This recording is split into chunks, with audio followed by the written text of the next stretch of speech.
Hey, what's up, everybody? Chad Calek here, and welcome back to the In a Crowded Room podcast for episode number 94, a very special Christmas episode in which I'm going to share with all of you a very personal story that I realized this morning I had never shared before. It is a story of tragedy that basically defined my viewpoint on Christmas and the holiday season. And when I say it's a story of tragedy, I mean not that it ends in tragedy, but it is a story that started out as tragic and further made me really see what I should have seen all along. You know, if you're looking for me to tell you a story at the very end that you're going to be all bummed out on Christmas, don't worry, I'm not going to do that to you at all. But this story did start out as tragic. When I was 7 years old, my father had just gotten out of the service. And typically how my year went is that my dad, as one of the top engineers in the Air Force, most of the year he was gone all over the world, Guam, Switzerland, Germany, France, all over the place working on engines for jets and calibrating them and doing what he does as an engineer. And he would be home typically twice a year, which was for Christmas, and then once again for he and my mother's anniversary. So this was the first year that I remember that he was out of the service completely, and he had just started a new job at the concrete company that he worked at as the top engineer there. So he basically ran and managed all of the engineering of all the mixers and this entire division at one of the largest concrete companies in Texas at that time.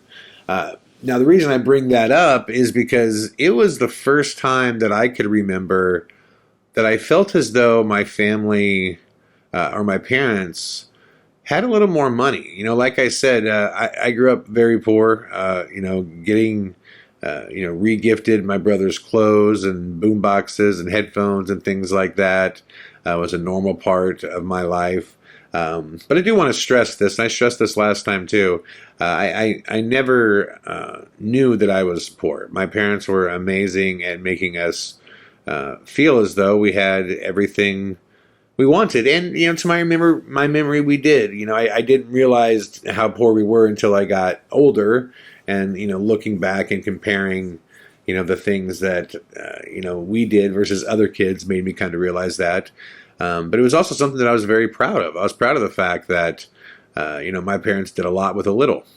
But for this Christmas, what I remember is there were just a lot of Christmas presents. And that was just rare. Usually we'd get, 3 or 4 things and then a little stocking.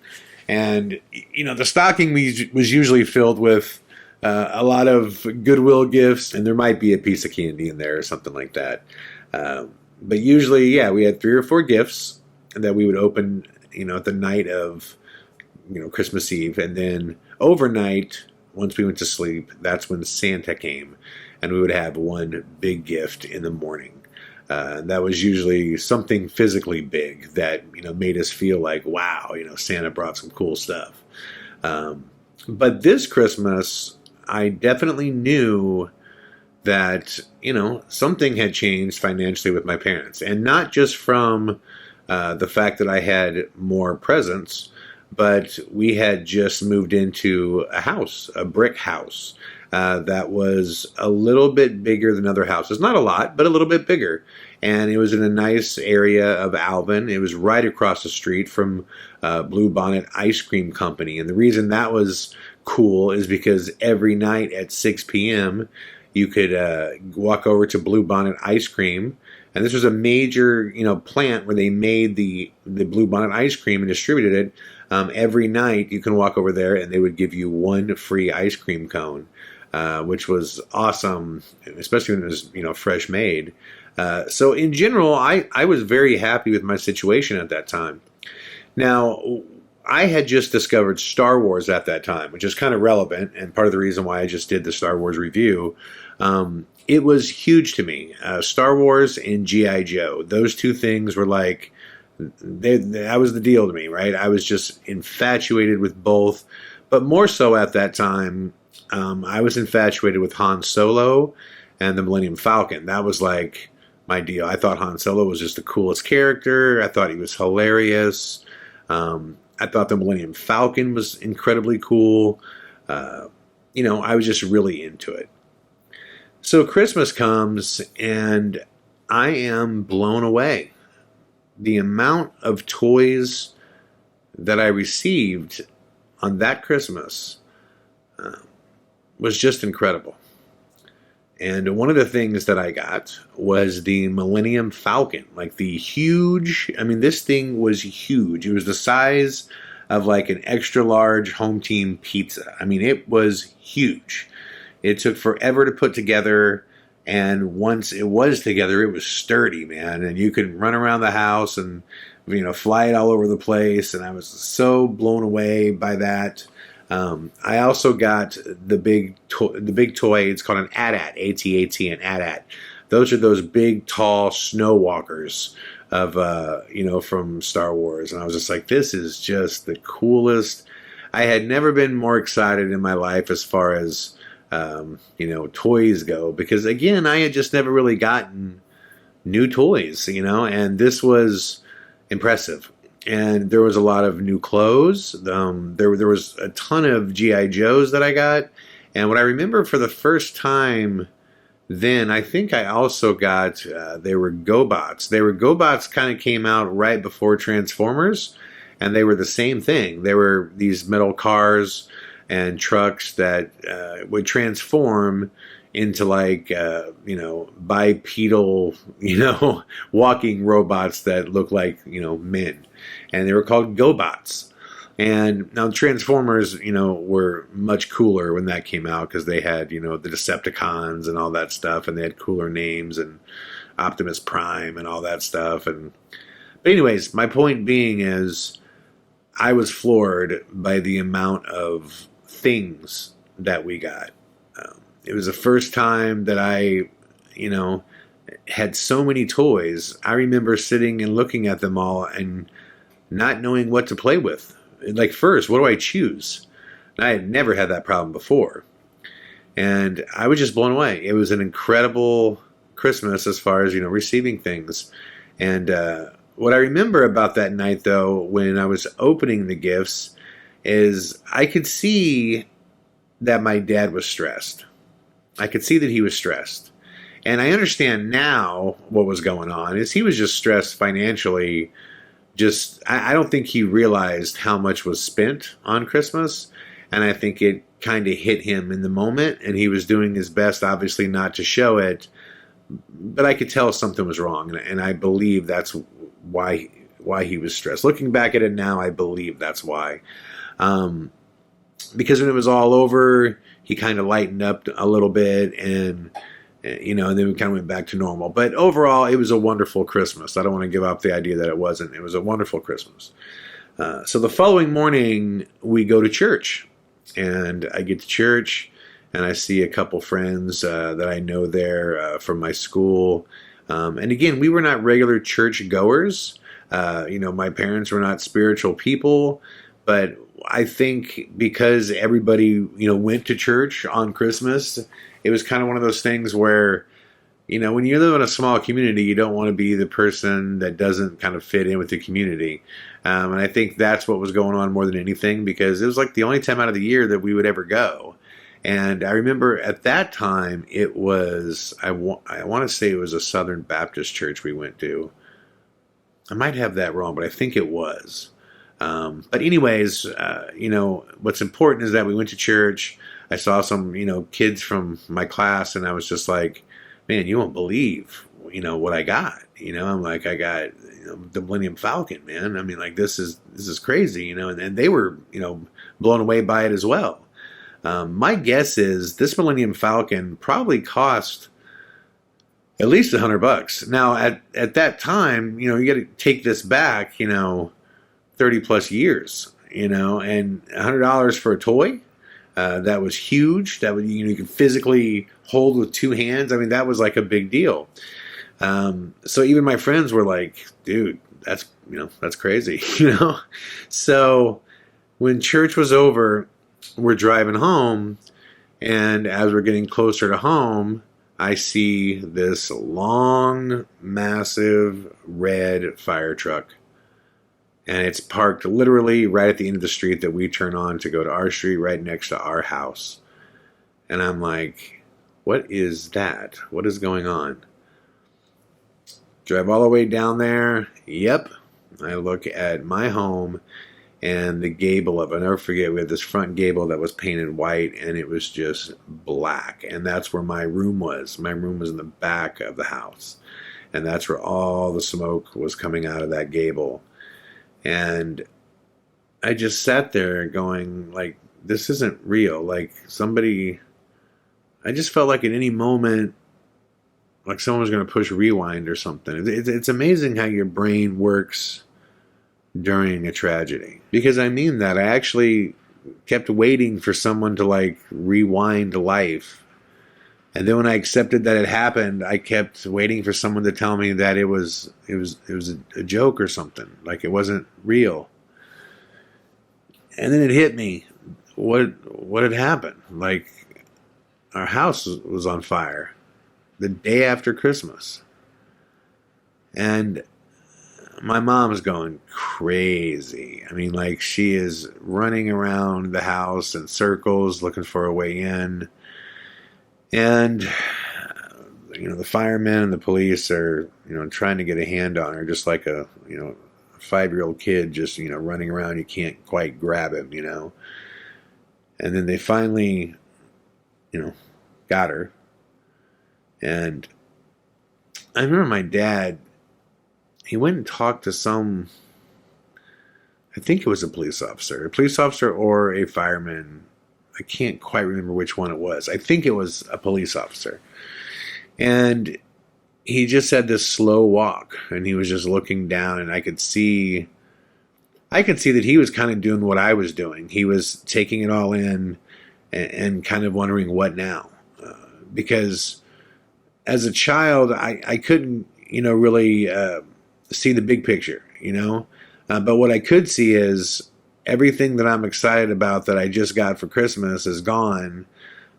But beyond that, where do we sleep? Like, what do we do? Like, this had never happened to me before. This was the first house fire I'd ever had. Now, you guys know from the American Ghost Hunter story, this would be a reoccurring theme in my family's life.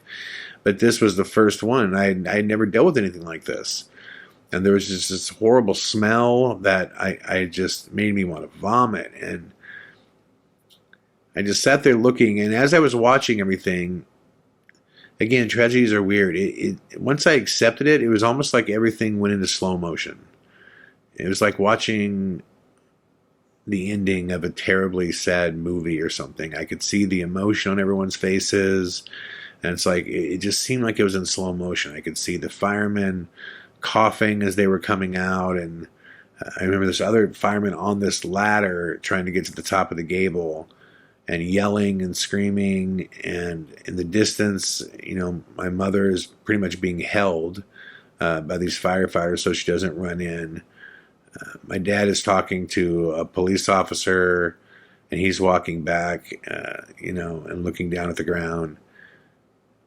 And I just remember thinking, my Christmas is burning.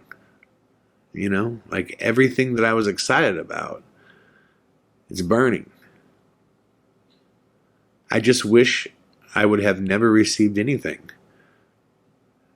And that's the thought that kept going through my head. I wish I would have never gotten any of these material things, because I just told friends about them, and now I'm going to be made fun of, and I'm going to be called a liar, and now it hurts me because I allowed myself to care about them. I allowed myself to have fun playing with them, with those toys. And I just, if I didn't, then I wouldn't care that much about the house. I'd just be wondering where we're going to sleep next. But I allowed myself to care about these things. So I was sad. I was really sad. And I didn't want to bring up the toys or anything like that, because I could see that, my parents obviously had bigger issues to deal with. But again, when you're a child, you can't wrap your brain around anything, of greater importance. You're, childishly selfish, and that's what you're thinking about. So my dad went over, and he and my mom obviously had an emotional conversation, and this went on for a while. And I remember just standing and looking at the house, and Brian was as well. And eventually my dad walked over and he said, hop in the car. We got to go. And I was like, all right. And we went to, at the time, my best friend's house. My dad's best friend was a guy everybody called Big Sam. And his son, everyone called Little Sam. And his little brother Nick.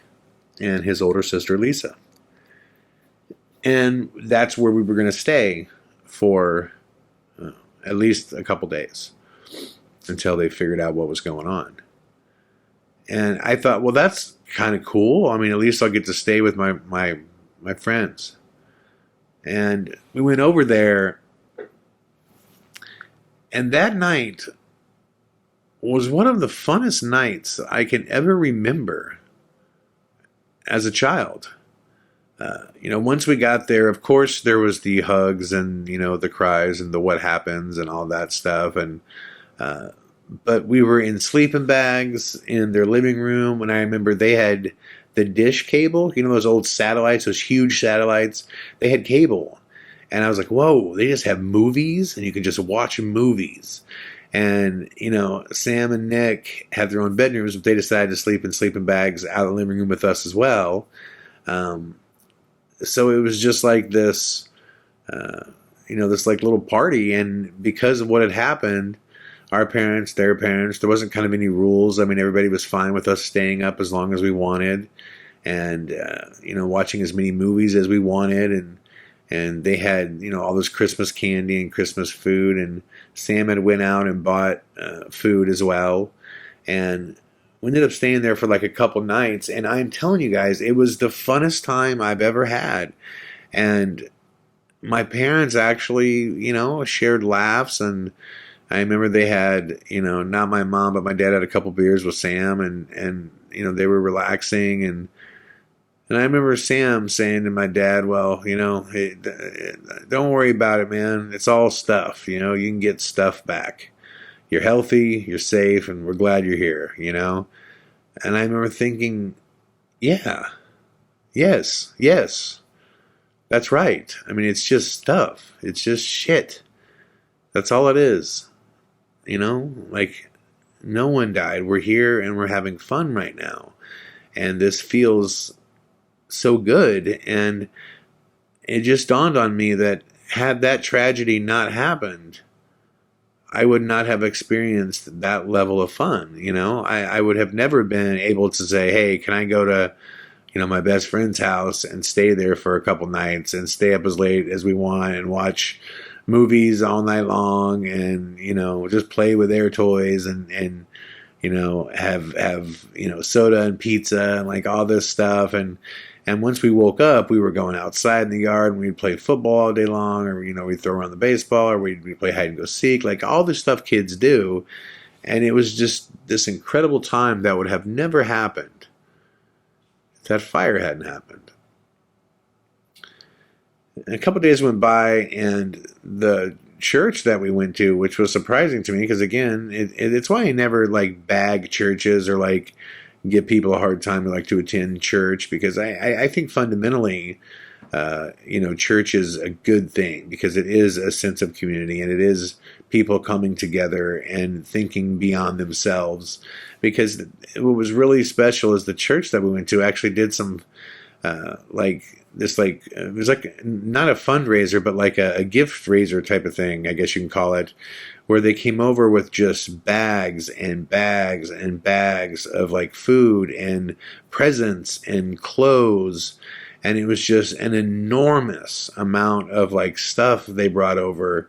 And I just couldn't believe it. I was just like, whoa, like I barely know the people from the church. And, they brought that over. But then I got all bummed out because I remember hearing that, we were going to have to go to, like a hotel for a few days, because not all of the house burned, I guess, like half of it did. And something to the effect of it was going to take like a week or something, or 2 weeks. My memories, again, guys, is 30 some years ago, but there was a time period it was going to take before we could actually get back into, part of it in a livable situation. And I remember being bummed out because I didn't want to go to a hotel. I was like, hotel, I want to stay here with Sam. And so, we did. My dad, talked to Sam and ended up staying there. We ended up staying there for quite a while. And it was really cool. And that situation would later kind of define who I am as an adult. I mean, people that know me well would tell you that Chad's not a big materialistic guy. I have the same black t-shirts I wear every day, and, the same jeans I've had for the last, decade. I have the same shoes I've had for the last decade. I don't own a lot of things that don't have sentimental value. I love things that represent something that I did or somewhere that I was, but I'm just, I'm not a collector of stuff. I don't care about big mansions or, Supreme clothing or Yeezys or like, crazy flashy sports cars or, jewelry. Like even as an adult, I don't have a lot of stuff that are just like, meant for me to just entertain myself with. And most of the things that I own are honestly work related. I'm proud of that stuff, but that's only because cameras and computers and like all that stuff helps me create. But I'm just not a materialistic person, and not that I even find anything wrong with anyone who is. If obtaining things is something that makes you feel good, that's totally cool. For me, what makes me feel good are memories and spending time with people that I love and care about. And a lot of it comes back to that Christmas, because it was really powerful to me that I had just received all these things that I allowed myself to care about for a very short amount of time. And it quickly resulted in a pain, a pain to my heart, a pain to my psyche, this pain that I felt for sharing my excitement for these things, this Millennium Falcon, which is, looking back on it now, it's just a big piece of plastic. That's all it is. That's all it is, and it took losing all that stuff and spending time with people that I really cared about, my best friends and my dad's and mom's best friends who were family to me, to the degree that I didn't want to leave their house. I didn't even care how many new toys were wrapped up for me, or, I just had such a good Christmas with Sammy and Nick and Lisa and Denise. And it was just, it was special, man. That was a Christmas that I will always remember. And, you would think looking back on it because of the fire that it would be such a tragic memory. But it wasn't. It was a beautiful memory. And it, like I said, it really defined to me what Christmas is about. It's not about receiving things. It's not about, getting gifts. It's about the beauty of being with loved ones. It's about a special time of the year where you come together and you just focus on that, just catching up on life and laughing and sharing stories. That's such an important part of society that I don't think people realize that much. The art of storytelling is, it's time honored and extremely important. And that's what's really cool, I think, when families get together for holidays, is that the process of storytelling. What have you been up to? How has your year been? Because usually when people are reflecting throughout the year, they'll tell stories of the most profound events that happened to them throughout the year. And those events are the things in which we can all learn the most from. So I love that about Christmas and getting together with people. So I just wanted to share that story with all of you. I hope you are all with your loved ones. I am spending time with Laura. I am having a wonderful Christmas. And, yeah, I just wanted to share that story with you all. Having said that, everyone, before I sign off on this podcast, I know there's a lot of days between now and January 2nd. If you guys would like to entertain yourself during that time period with my films and with some of my special podcast series, if you look in the description box below, you will see a link. That link will take you to tons of really awesome deals that we only offer during the Christmas season that will keep you entertained the entire time, including the ability to watch all 17 of my current documentaries that are on Vimeo on demand for less than $3 a film. It's the best deal that I offer throughout the year, and it's simply offered because I know there's a lot of time over this break, and when you're getting together with friends and loved ones, sometimes there's no better way to enjoy that time than to watch a compelling documentary that gets everybody chit-chatting away about it, which is one of the favorite side effects that my films have on people that I love. And there's some other, really cool offers there too, including the special podcast series offers of American Ghost Hunter and a Blood Red Sky package together. If you enjoy my podcast and you want to listen to over 20 hours straight, there's just a lot of cool stuff there. So check it out if you can. Having said that, everybody, thank you for listening to episode number 94 of the In a Crowded Room podcast. I really enjoyed sharing that story with you. I wish you all the best during this holiday season. I wish you all a happy new year, and I will be back tomorrow with more. Bye-bye.